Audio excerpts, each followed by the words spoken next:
And welcome back. First Workings is a not-for-profit organization that's actually diversifying the talent pipelines at major companies with programs for high schoolers to acquire social capital.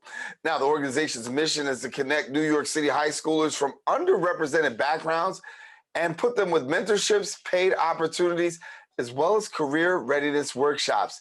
Sharing more details, we are pleased to have with us the executive director of First Workings, Linda Nguyen. And Linda, welcome to the show. Thank you so much for having me here, Daren. Appreciate it. Thank you for talking with us. And when we talk, I know that you're working in partnership with New York City high schoolers and putting them on a path to a better life. And share with us a little bit about it. Sure. So as you mentioned, we work with underrepresented high school students in New York City. And our main mission is to help them build social capital. So what that really looks like is placing them in an internship or a mentorship where they have the opportunity to grow and learn from the person that they're working with. I think that what we do really impacts companies because companies are looking for diverse talent, while students are also looking for experiences that are going to help them get into the workforce. And when you look at companies and how they hire, 85% of the jobs that are filled based on a peer connection. And on top of that, what we offer is a paid internship because we really believe in paid experiences. And if you have a paid internship under your belt, you are 72% more likely to get that first job. And so there is this huge value for interns, the ability for them to have exposure, but then really also marrying that together with social capital. Yeah, and social capital, having that in your pocket is being able to be in the room when you're not even there, having your name mentioned, being exposed to opportunities and having the resources to get to those opportunities that you want to get to, whether it's while you're in college or even after college. And we really think that by creating this opportunity for our students and working with these industry professionals who are then becoming lifelong mentors for our students, we are creating impact, and it really shows in our outcomes. In fact, 90% of the people that we work with in any organization, any company across various industries say that they will write a letter of recommendation for our students, whether it's in college or going off to a job. And 100% of our students recommend our program to their peers because they see the value in building their social capital. And so for you, you have the opportunity to work with front and center with young people. And sometimes these young people don't have the necessary connections, and they don't have the connections to the jobs. They don't have the connections in the area of exposure. But can you give us a little bit more of an insight into what are some of the challenges that these young people face that maybe we may not be so familiar with? Yeah, so having been a young person myself and having been in our students' shoes and having family or personal responsibilities, it makes it really hard to have another extracurricular activity where you are able to work.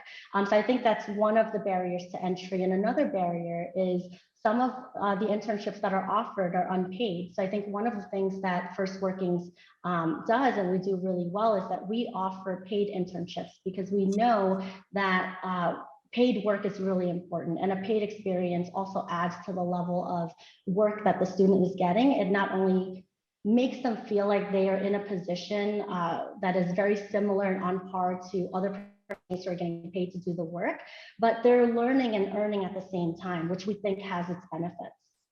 Yeah. And so for yourself, an Asian American mother, single mother, really trying to navigate through, you bring a context of experience too that you can be able to pass on. Share with us how you're able to bring some of your life history into your work. Yeah, I mean, I've certainly had my fair share of interesting experiences as a young adult and navigating the difficulties of finding a job and finding what career I wanted to land in. When I was younger, I wanted to be a police officer, and I really relate that want and desire to be a cop to having worked in my parents' nail salon. It was like right there near Bronx County Court, and every day I would meet a new professional in law, and I thought in my head, this is what I want to do. And And throughout that time period, having gone to high school and college and being exposed to different internships and different people, I've worked in a variety of industries that are not related to law at all. I ended up in television and media as my first job while I was in college, and then worked in technology and landed in nonprofit workforce development. And when you look at the themes of my work, it really relates back to wanting to help people. So I think it's really important for young people to know that there are other career pathways besides the one that you truly think that you may want to go into, and being able to broaden your horizons, whether it's through a program like First Workings or through other professionals that are able to help you figure that out, is really important. Yeah. And for yourself, I know yourself and the organization had to have a major pivot due to the COVID-19 pandemic. Talk about how you guys adapted to still be able to provide reasonable services in the midst of some troubled times.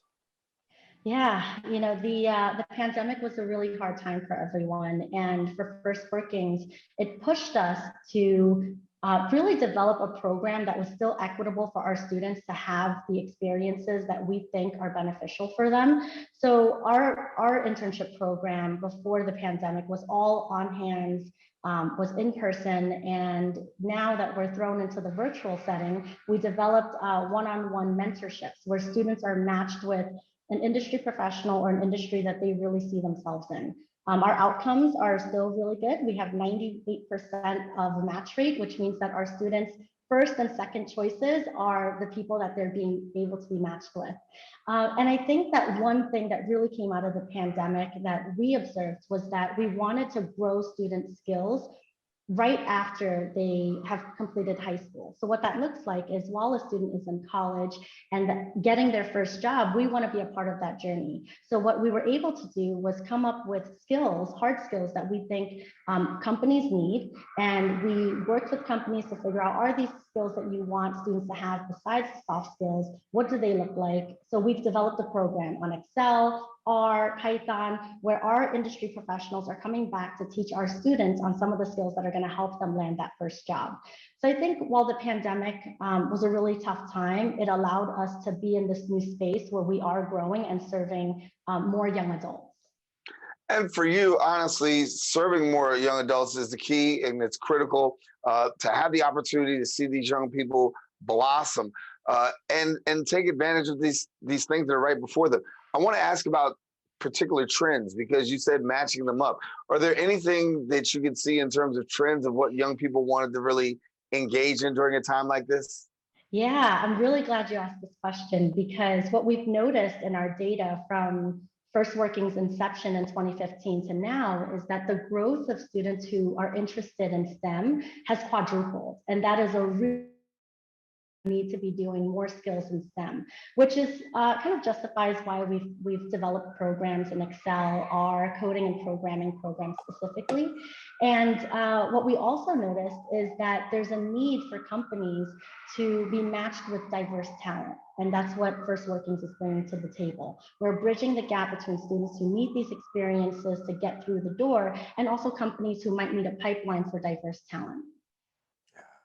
So for the future, how do people get in touch and be connected? Who can be a part of the program?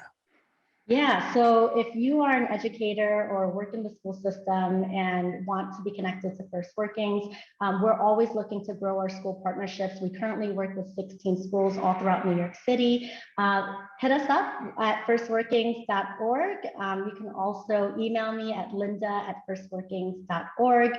If you are a potential corporate partner, you're someone who wants to get involved, you want to offer skills or volunteer with our program, please also connect with us. We're always looking to grow in new industries. We currently work with over 90 corporate partners, and we're always looking to grow in that space. Amazing. And out of your corporate partners, how's it been, developing relationships with them? Because we know that right now corporations are really going through a challenging time. Good help is hard to find, So what's it been like working with corporate partners? Our corporate partners are great. They offer a lot of different skills and skilled talent for our students.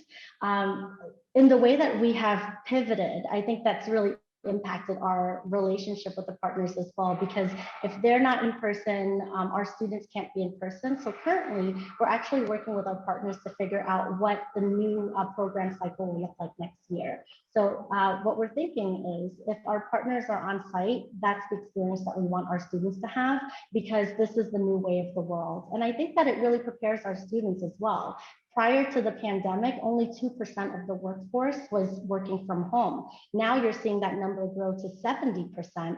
So students will really need to understand that hybrid experience or full-on remote experience. Yeah. And so students are really being challenged these days, given the fact that they're trying to navigate this pandemic and really finding their way upward. But what advice do you give to students, and what advice have you shared with students on how to really navigate these turbulent times? So I think the first piece of advice would be, try to connect with people. And in a virtual environment, you kind of have the upper hand here, because there are so many devices and so many platforms that you could utilize. LinkedIn is a great platform to just reach out and ask professionals for a virtual coffee. Glassdoor, Indeed, all of these platforms are really good just to do research on a company.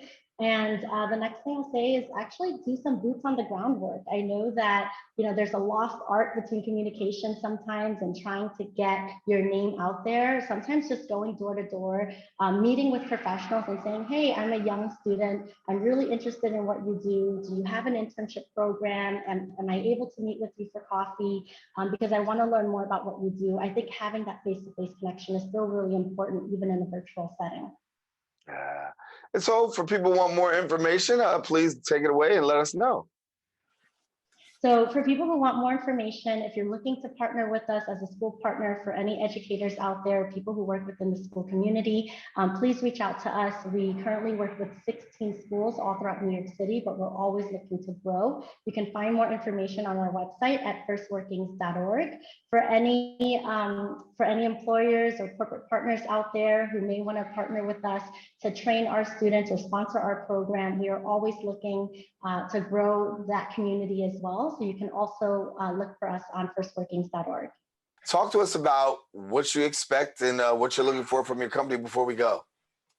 Sure. So right now we're in a really exciting time. We've seen our applications double from last year, which means that we are hoping to serve double the amount of students that we have served last year. Last year we served about 80 students.